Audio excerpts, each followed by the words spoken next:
नमस्कार, स्वागत है आप सभी का इंडिया न्यूज के डिजिटल प्लेटफॉर्म पे। झारखंड की बड़ी खबरों पर विस्तार से चर्चा करेंगे। मैं हूं प्रियांशी। चुनाव आयोग की टीम के दौरे के बाद झारखंड में बढ़ा सियासी पारा। भारत निर्वाचन आयोग की टीम के दौरे से प्रदेश में चुनावी सरगर्मी काफी तेज हो गई है। सत्ता पक्ष और विपक्ष एक दूसरे पर अलग अलग मुद्दों पर गंभीर आरोप लगा रहे हैं। आगामी विधानसभा चुनाव से ठीक पहले हेमंत सरकार वैसे हर मुद्दे पर जोर लगाती दिख रही है, जिससे उसका जनाधार बढ़े और सत्ता में वापसी की गारंटी बने। दूसरी ओर विपक्षी दल भाजपा की ओर से इंडिया गठबंधन की सरकार पर भ्रष्टाचार, लचर कानून व्यवस्था, परिवारवाद, तुष्टीकरण, डेमोग्राफी बदलाव, नौकरियां बेचने और बेरोजगारी का आरोप लगता नजर आ रहा है। मुख्यमंत्री हेमंत सोरेन इंडिया गठबंधन की दोनों मोर्चों सरकार और सियासत पर अगुवाई कर रहे हैं। उनका दावा है कि सरकार की योजनाएं एक से बढ़कर एक है और गांव के अंतिम व्यक्ति तक इसका लाभ मिल रहा है। दूसरी तरफ विपक्ष सरकार के हर दावे को कटघरे में खड़ा करता दिख रहा है। हेमंत सरकार को सत्ता पर काबिज करने पर के संताल की ज्यादातर सीटों पर जीत एक अहम वजह है। झामुमो की इस ताकत को भाजपा समझती है। 3 लोकसभा और 18 विधानसभा सीट वाला यह इलाका वर्तमान में पूरी तरह से झामुमो का गढ़ है। पार्टी के पास 2 लोकसभा सीटें और कुल 9 विधानसभा सीटें हैं। 9 में से 7 एसटी आरक्षित सीटें हैं। अब रुक करते अगली खबर का। बारातियों से भरी बस में दौड़ा करंट, डांस करने वालों की मौत, लड़का पक्ष का शादी से इनकार। रांची जिले के तमाड़ थाना क्षेत्र के जोगाकुटू गांव में रविवार रात बड़ा हादसा हुआ। यहां बस की छत पर बैठे 3 बारातियों की 11,000 वोल्ट के तार की चपेट में आने से मौत हो गई, जबकि 5 अन्य गंभीर रूप से झुलस गए। सभी घायलों को रांची के रिम्स में भर्ती कराया गया है। जानकारी के अनुसार बस सरायकेला जिले के कुचई थाना क्षेत्र के बारूहातू गांव से बारात लेकर तमाड़ थाना क्षेत्र के चोगागुटी आ रही थी। गांव में प्रवेश करने से पहले ही पुलिस के पास बस की छत पर खड़े बाराती 11,000 वोल्ट के बिजली तार की चपेट में आ गए। इससे बस की छत पर खड़े 3 बारातियों ने मौके पर ही दम तोड़ दिया। करंट के बाद बस पर सवार लोगों में चीख पुकार मच गई। कुछ बारातियों ने बस की छत से कूदकर जान बचाई। हादसे के बाद सभी लोगों को तमाड़ सीएचसी लाया गया, जहां डॉक्टरों ने 3 को मृत घोषित कर दिया। सूचना मिलने पर तमाड़ पुलिस सीएचसी पहुंची और शव को कब्जे में लेकर सोमवार को पोस्टमार्टम के लिए रिम्स भेजा गया। घायल सोमा कालिंदी ने बताया कि बस में 60 बाराती थे। जब बस बरूहातू गांव से रवाना हुई तो बारिश हो रही थी, इस कारण सभी बाराती बस के अंदर थे। बारिश बंद होने के बाद बस में भीड़ होने के कारण गर्मी लगने लगी। 12 से 15 बाराती बस की छत पर चले गए। बस जैसे ही चोगागुटू गांव पहुंची, बस की छत पर आगे बैठे लोग पुलिस के ऊपर से गुजरे। बस जैसे ही जोगागुटू गांव पहुंची, बस की छत पर आगे बैठे लोग पुलिया के ऊपर से गुजरे। 11,000 वोल्ट के तार की चपेट में आ गए। कुछ बस से नीचे भी गिर गए। अब रुक करते अगली खबर का। झारखंड में अगले 3 दिन कैसा रहेगा मौसम, बारिश पर आईएमडी का बड़ा अपडेट। रांची समेत पूरे झारखंड में मानसून सोमवार से अगले 5 दिन तक फिर कमजोर रहेगा।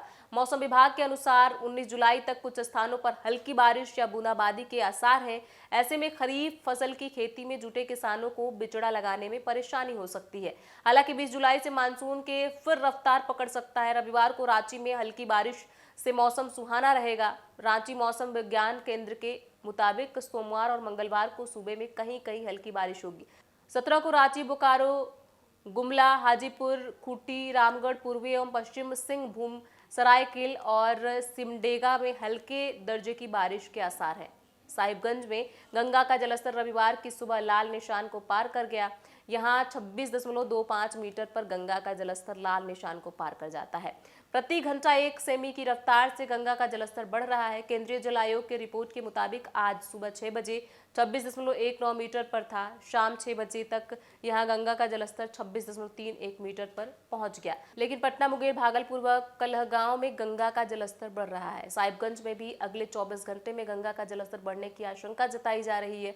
उधर गंगा का जलस्तर दियारा के निचले इलाके में तेजी से फैल रहा है। इस बीच जिला प्रशासन ने संभावित बाढ़ के खतरे से निपटने के लिए आवश्यक तैयारी शुरू कर दी है।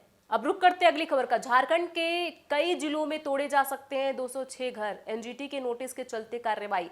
जमशेदपुर में स्वर्णरेखा नदी तट को अतिक्रमित कर घर बनाने वाले 156 सहित कुल 206 लोगों को राहत मिलने की संभावनाएं बिल्कुल भी नहीं है।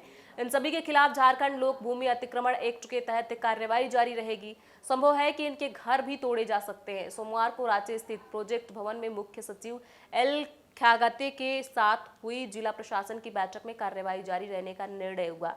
जेपीएलआई वाद मामले में जो प्रावधान है उसके मुताबिक अवैध निर्माण करने वालों को नोटिस भी का जवाब देना होगा। अगर वे जवाब नहीं देते हैं तो 2 और नोटिस जारी होगा। इसके बाद आदेश पारित कर घर तोड़ने की कार्रवाई होगी। यह कार्रवाई जो 156 मामले हैं, जहां तक रहती जमीन पर बने घरों का मामला है, इसमें जमशेदपुर, अछेश और मानगो नगर निगम बिल्डिंग बायलॉज के तहत कार्रवाई करेगा। इसके अलावा दलमा इको सेंसिटिव जोन में जो फैक्ट्री या अन्य निर्माण है उनके मामले में वन विभाग नोटिस जारी करेगा। कार्रवाई सभी मामलों में की जानी है। जो जमीन के कागजात पेश करेगा उसके मामले में आगे सुनवाई होगी।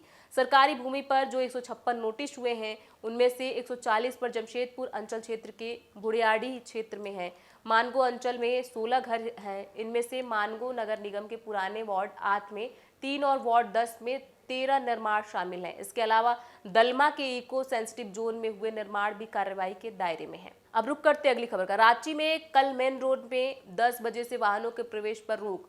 मुहर्रम के जुलूस को लेकर ट्रैफिक एडवाइजरी जारी। रांची में निकलने वाले मुहर्रम के जुलूस को लेकर बुधवार को मेन रोड समेत उसके आसपास के मार्गों में भारी निजी और यात्री वाहनों के प्रवेश पर रोक रहेगी। सुबह 10 बजे से जुलूस की समाप्ति तक वाहनों का प्रवेश वर्जित रहेगा। इसको लेकर ट्रैफिक एसपी कैलाश करमाली ने सोमवार को आदेश जारी किया है। जारी आदेश के अनुसार कई रूट को भी डायवर्ट किया गया है। मुहर्रम पर रांची जिले में सुरक्षा के पुख्ता इंतजाम किए गए हैं।